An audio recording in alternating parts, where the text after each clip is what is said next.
तो जैसा कि आपको पता है कि हर साल अच्छी फिल्में भी आती है और बुरी फिल्में भी आती है। फर्क सिर्फ इतना होता है कि हर साल बुरी फिल्मों का ग्राफ तो बढ़ता ही जाता है। अच्छी फिल्में तो इक्का दुक्का आती है और आती भी है तो वही साउथ से आती है। नॉर्थ का तो पूरा बीड़ा गर्क है, आपको मेरे को बताने की जरूरत नहीं है। और इस साल भी एक से बढ़कर एक घटिया फिल्में बॉलीवुड ने दी है। हालांकि इस लिस्ट के अंदर हम हर तरह की फिल्मों की बात करने चाहते हैं, चाहे वो साउथ की हो, नॉर्थ की हो, हॉलीवुड की हो, बॉलीवुड की हो, सभी फिल्मों का हिसाब होगा। बहुत मुश्किल से मैंने टॉप 10 मूवीज निकाली है क्योंकि एक से बढ़कर एक घटिया फिल्में आई है। मैं समझ नहीं पा रहा था कि किन मूवीज को इस लिस्ट में रखूं, लेकिन फिर भी मैंने अपना हाथ पकड़ के बहुत मुश्किल से इस लिस्ट को तैयार कर दिया है, जिसमें 10वें नंबर पर आती है फिल्म रुस्लान। सलमान खान के जीजा आयुष शर्मा की ये फिल्म थी जो कब आई कब गई किसी को पता तक नहीं चला। सलमान खान के बेरोजगार योजना के तहत इस मूवी को बनाया गया था।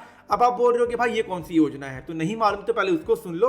सलमान खान बीइंग ह्यूमन के अलावा भाई इसका भी धंधा करते हैं, जिसके अंतर्गत लोगों को रोजगार दिया जाता है। जैसे फिल्मों में कोई छोटा मोटा रोल हो गया, एक जबरदस्त कड़क धड़क आइटम नंबर हो गया, और अगर रिश्ता कुछ ज्यादा ही गहरा है तो फुल फ्लैश फिल्म तक मिल जाती है। इसी योजना के तहत सलमान खान ने अपने जीजा को एक बार फिर से लॉन्च किया था। देखो, आयुष शर्मा अच्छे एक्टर है भाई, इसमें कोई भी डाउट नहीं है। उनका काम अंतिम में काफी अच्छा था, लेकिन यार अगर वो ऐसे ही काम करते रहेंगे ना तो ये जो फिल्म आई थी रुस्लान उनकी अंतिम फिल्म बन जाएगी। इस मूवी का मेरा एक्सपीरियंस बहुत ही ज्यादा खराब था। हालांकि मेरे को मालूम था कि मूवी खराब ही होने वाली है। वही रिपीटेड स्टोरी, भाई बाप गद्दार था पर बेटा वैसा नहीं है, बल्कि बाप भी वैसा नहीं है, बेटा ये प्रूव करना चाहता है, जो प्रूव करता भी है मूवी के एंड में। इसमें क्या नया था मेरे को आप बता दो। केवल एक ही चीज अच्छी हुई है इस मूवी के साथ, किस लिस्ट में आ गई है। 9th नंबर पर जो मूवी आती है वो सात समुंदर पार से आती है। देखो, ये फिल्म से ना एक्चुअली मेरे को होप नहीं थी। इसके जो डायरेक्टर है जैक स्नाइडर, उनके कारण मैं देखना चाह रहा था कि वो इस बार क्या नया कुछ दिखाते हैं, एक अलग एक्सपीरियंस शायद वो देने वाले हैं, ऐसा मेरे को लग रहा था। मैं बेवकूफ था। मैं बात कर रहा हूँ जैक स्नाइडर की मूवी रिबेल मून का, जिसका पार्ट 1 भी खराब था और पार्ट 2 तो और भी खराब था। अगर आपने गलती से इस मूवी को नहीं देखा है ना, अगर आपके मन में जैक स्नाइडर को लेके भाई ऐसे कुछ फिल्में आती है तो भाई साहब प्लीज उनकी इमेज को खराब मत करना, इस मूवी से दूर रहना। नंबर 8 पर जो मूवी है वो साउथ की मूवी है। जैसे मैंने आपको बताया भाई, किसी को भी बख्शा नहीं जाएगा, जिसने जो पाप किया है उसके हिसाब से उसको सजा भी दी जाएगी। तो मूवी का नाम है डबल आई स्मार्ट। मेरे को मालूम है इस मूवी के बारे में ना मेरे को कुछ भी बोलने की जरूरत नहीं है, आपने ऑलरेडी समझ लिया है, लेकिन फिर भी थोड़ा बोल लेता हूँ, वीडियो आगे कंटिन्यू भी तो करनी है ना। तो मेकर ने हिंट तो दे दिया था कि मूवी का जो टाइटल है डबल आई स्मार्ट, की ये मूवी डबल टॉर्चर करने वाली है, लेकिन हम ही समझ नहीं पाए। क्रिंज, थर्ड क्लास, वल्गर, फालतू, ये कुछ वर्ड्स है मूवी को डिस्क्राइब करने के लिए मेरे पास। मूवी के अंदर लिटरली हीरो बेमतलब का चिल्ला रहा है, डायलॉग्स का कोई मतलब नहीं है, बस चिल्लाए पड़ा है, कुछ भी डायलॉग्स बोले पड़ा है।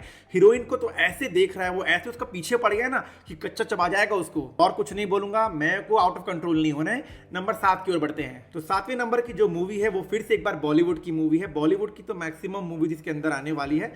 मूवी का नाम है लव, सेक्स और धोखा। देखो, इसका जो पहला पार्ट था ना वो भी महाफालतू था, वो भी कोई मास्टरपीस नहीं था, लेकिन जो बॉलीवुड वाले हैं वो अपने आप को ही माला पहनाते हैं कि वाह क्या काम किया है मैंने। बिल्कुल सेकंड मूवी के साथ भी बिल्कुल ऐसा ही हुआ। लिटरली ये मूवी बिल्कुल ऐसी है जो देख के आपको घिन आएगा। एक से घटिया, चीप, थर्ड क्लास चीजें ना इस मूवी के अंदर डाली गई है। स्पेशली जो वेस्ट की मेंटालिटी है ना, वेस्ट का जो कचरा है ना, वो इस मूवी के अंदर प्रमोट किया गया है, मतलब कूल बनाने के चक्कर में कि ये तो बहुत कूल है, बहुत नॉर्मल है। नहीं भाई साहब, ये आपके लिए नॉर्मल होगा, आम पब्लिक के लिए बिल्कुल नॉर्मल नहीं है। इसको नंबर 1 पे होना चाहिए था मेरे हिसाब से, लेकिन टॉप 3 की जो फिल्में है ना उनसे मेरे को बहुत ज्यादा होप थी, लेकिन वो मूवीज ने ना मेरे को बहुत ज्यादा डिसअपॉइंट किया, इसलिए मैंने उनको रख दिया, इसको छोड़ के। महाघटिया है। नंबर 6 पे जो मूवी आती है उसका टाइटल जितने ज्यादा अच्छा है ना, मूवी उतनी ही ज्यादा घटिया थी। मूवी का नाम है इंडियन 2। साउथ का एक बहुत ही फेमस डायरेक्टर शंकर भाई अपरिचित जैसी मूवी बनाई है इस बंदे ने, उसने ऐसा प्रोडक्ट बना दिया, मेरे को यकीन ही नहीं हो रहा था। हालांकि जो मूवी का ट्रेलर था ना, मैं देख के समझ चुका था कि ये मूवी ना भाई पुराने फॉर्मूले को अपनाने वाली है और उसी को अपनाती भी है, पर इतने घटिया तरीके से ये मैंने नहीं सोचा था। वही विजिलेंटे थ्रिलर कि भाई देश को बचाना है मेरे को, ठीक है, भली गलत रास्ता है मेरा पर मैं देश का भला चाहता हूँ, वही वाली थीम थी। पर जिस तरीके से पैथेटिक तरीके से इस चीज को मूवी के अंदर दिखाया गया ना यार, वो असहनीय था। बड़े से बड़े डायरेक्टर के जीवन में जो एक कलंक होता है ना, शंकर जी के जीवन में ना ये मूवी कलंक है। 5वें नंबर पर जो मूवी आती है वो है भाई बड़े मियाँ और छोटे मियाँ। मेरे को दुख भी लगता है, सच्ची बताऊं, टू बी ऑनेस्ट मेरे को दुख भी लगता है। इसके जो प्रोड्यूसर थे भाई, पहले आप उनको सुन लो कि रिलीज से पहले उनका क्या बोलना था इस मूवी को लेकर। रियल लाइफ छोटे मियाँ to the real life बड़े मियाँ। छोटे मियाँ चिंता मत कर, 1100 करोड़ कंफर्म है वर्ल्ड वाइड, 100%। उस बेचारे को ये भनक तक नहीं थी कि वो कितना ज्यादा गलत होने वाला है। लिटरली बड़े मियाँ छोटे मियाँ। देखो, मूवी ना सबसे ज्यादा क्रिटिसाइज की गई थी इसके बजट के कारण। 350 करोड़ का भारी भरकम बजट था। लेकिन जो मूवी प्रेजेंट करती है ना, वो 50 करोड़ के लायक भी बिल्कुल भी नहीं था। ना एक्शन कुछ इंटरेस्टिंग था, ना मूवी की स्टोरी कुछ इंटरेस्टिंग थी। ऊपर से जो केमिस्ट्री मैंने देखी ना टाइगर और अक्षय के बीच में, वो कहीं से भी मैच तो बिल्कुल नहीं करी थी इसके टाइटल के अनुसार। मतलब जो बोलते हैं ना कि खोदा पहाड़ और निकली चूहिया, ये मूवी उसका बेस्ट एग्जांपल है कि इतना खासा बजट होने के बावजूद भी कोई खराब मूवी बना सकता है। चौथे नंबर पर जो मूवी आती है, एक्चुअली इस मूवी को तो नंबर 1 पे रहना चाहिए था। बहुत से लोग जो ऐसा वीडियोस बनाएंगे ना टॉप 10 वर्स्ट मूवीज का, वो इसको नंबर 1 पे रखने वाले हैं, मैं गारंटी आपको दे रहा हूँ। और मेरा भी एक्सपीरियंस बहुत बहुत बहुत बहुत घटिया रहा था। लेकिन फिर भी जैसे मैंने आपको बताया, इस मूवी से मेरी कोई होप नहीं थी। टॉप 3 की फिल्में हैं, उनसे मेरे को होप थी और उन्होंने मेरे को बिल्कुल बाहुबली वाला काम किया, इसलिए मैंने उनको पहले रख दिया।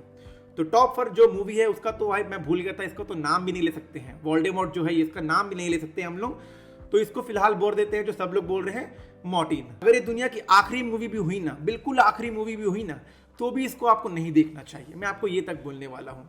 यानी कि इतना भारी भरकम वॉल्यूम इस मूवी के अंदर, इतना भारी भरकम एक्टर इस मूवी के अंदर, इतना भारी भरकम ओवर एक्टिंग इस मूवी के अंदर कि मैं आपको क्या ही बताऊं। यानी कि घटिया से घटिया घटिया मूवी भी ना इस मूवी के सामने बहुत अच्छी होगी। अब गालियां तो कम पड़ जाएगी इस मूवी को लेकर, तो भाई इस मूवी को रहने देते हैं। इतना टाइम देने की मूवी डिजर्व नहीं करती मेरा। अब टॉप 3 मूवीज को बताने से पहले मैं बता देना चाहता हूँ कि टॉप 3 जो मूवीज है ना भाई, देखो तीनों ही मूवीज ना सीक्वल्स थी, ठीक है। और बहुत ज़्यादा होप थी मेरे को, क्योंकि जो पहले की मूवीज थी ना वो काफ़ी अच्छी थी। और टॉप 1 की जो मूवी है ना भाई, उसका जो पहला पार्ट था वो तो क्लासिक था।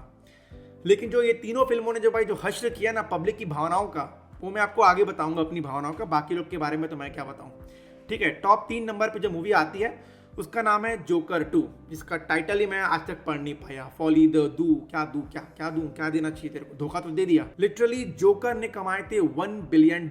मतलब पहली मूवी थी वो जो इतना ज्यादा कमाई कर ली थी, मतलब उसके हिसाब से, R-रेटेड के हिसाब से।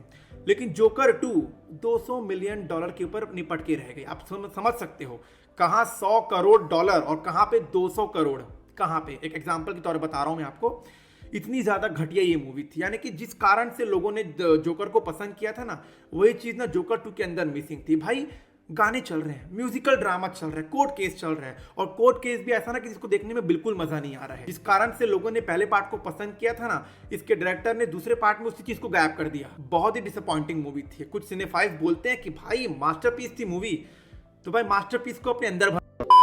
नंबर 2 पे जो मूवी आती है वो है सिंघम अगेन, यानी कि सिंघम 3। पहली वाली सिंघम बहुत ज़्यादा अच्छी थी, दूसरी भी अच्छी थी अगर उसके कुछ सीन्स को, प्रोपेगेंडा को अगर साइड में रख दे तो। तीसरी वाले की जो बात बोलूँ ना, तीसरी वाली तो भाई साहब क्या था तीसरी वाले में, क्या स्टोरी थी, कोई स्टोरी नहीं थी। बस इनको एक सिंपल सी स्टोरी थी, उसके ऊपर इन लोगों ने रामायण का मसाला डाल दिया और एक लॉजिक बिठा दिया कि भाई दिवाली के टाइम में आएंगे, राम जी का त्यौहार है, तो पिक्चर हमारी हिट भी हो जाएगी। 350 करोड़ का बजट था, इतने सारे कैमियोज थे। लेकिन देखने के बाद लिटरली दिमाग में ये आता है कि भाई क्या मिल गए सब करके। लिटरली रोहित शेट्टी ने भाई सिंघम अगेन को बर्बाद कर दिया। कॉप यूनिवर्स जो वो बना रहे हैं ना, उसके तहत इस फिल्म को उन्होंने बर्बाद कर दिया। नंबर 1 पर जो मूवी आती है, हो सकता है कि आप ऑलरेडी समझ चुके हो, भूल भुलैया 3 की बात कर रहा हूं मैं। भूल भुलैया 1 भाई एक क्लासिक कॉमेडी बन के लोग आज तक उसको एंजॉय करते हैं। लेकिन भूल भुलैया 2 तो फिर भी ठीक थी, ठीक है। उसको भी मैंने थिएटर में बस देखा, उसके बाद मैंने उसको आज तक नहीं देखा, क्योंकि रिपीट वैल्यू ही नहीं है उसकी। और भूल भुलैया 3 को तो भाई मैं थिएटर में जब पहली बार देख रहा था ना, उसी टाइम देख नहीं पाया। सेकंड टाइम की तो बात बहुत दूर की बात है। पूरी फिल्म में कॉमेडी के नाम पे ना कॉमेडी चल रही थी, बिल्कुल हंसी नहीं आती है। लिटरली घटिया से घटिया फ्लॉप फिल्म मैंने देखी है, उसमें भी कुछ सीन्स मिल जाते हैं जो आपको हंसा जाते हैं। लेकिन भूल भुलैया 3 में ना यार आप हंसने को तरस जाओगे, और साथ में रोना पहले आता है कि भाई क्या बना दिया फ्रेंचाइजी का इन लोगों ने। कार्तिक आर्यन से कोई पर्सनल दुश्मनी नहीं है, लेकिन इस तरह की अगर वो स्क्रिप्ट चूज करेंगे ना फ्रेंचाइजी के नाम पर, तो वो लंबा टिकने नहीं वाले हैं। ऐसे तो ये कल को भूल भुलैया 4 भी लेकर आने वाले हैं भाई, पर पब्लिक बार बार बेवकूफ नहीं बनने वाली है, पब्लिक क्रिटिसाइज करेगी एक दिन। भूल भुलैया 2 और 3 स्पेशली एग्जांपल है कि यार एक अच्छी खासी फ्रेंचाइजी को ना बर्बाद कैसे किया जाता है। तो ये थी मेरी कुछ फीलिंग्स टॉप 10 वर्स्ट मूवीज का मेरा एक्सपीरियंस, जो मैंने आपको बता दिया है। बहुत जल्द टॉप 10 बेस्ट मूवीज भी आने वाली है 2024 की मेरी तरफ से, जो मुझको बहुत ज़्यादा अच्छी लगी है।